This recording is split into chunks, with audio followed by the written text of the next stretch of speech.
Dr. Reverend H.H. Morman of Shore Society today taught the people of Lum Yong Kajam Jowai the technique how to separate the biodegradable and non-biodegradable domestic wastes. Speaking on the occasion, Dr. Reverend Morman said the technique will ease the problem of dumping of garbage.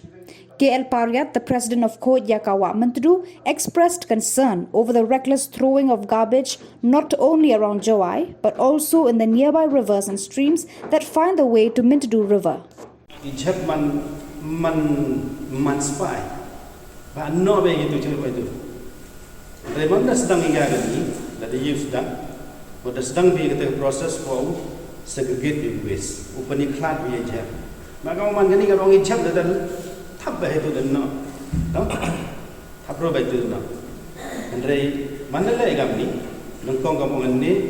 ibu media cica, ikan mana lagi, nongkong. Digini ki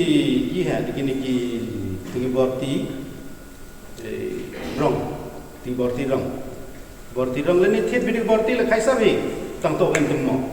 di ba gani to ka problem ma tang di em tummo di ba da de thiet bidik ko chi phau liter ko borti ka ron banjok tu phau liter ha itu le ar phau liter ron listo ha listo kamu les pa ni ngam les pa lu itu ar phau liter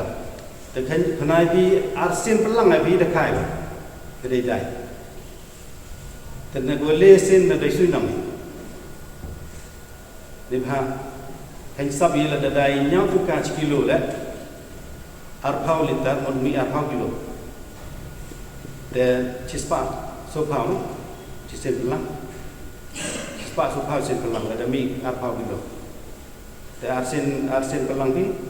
aspa perpau kan kita guli sen man baik sinam te kamu man ne gon kanivirat kamu segregate di waste pelang biai bumi ni jaja te kini ki klong shampoo kini ki klong niang mau kan ni niang lele kita bagi klong leta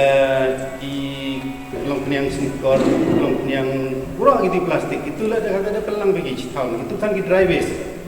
itu kan thap gi surya lah thap gi surya itu bila tiba itu kembali sah itulah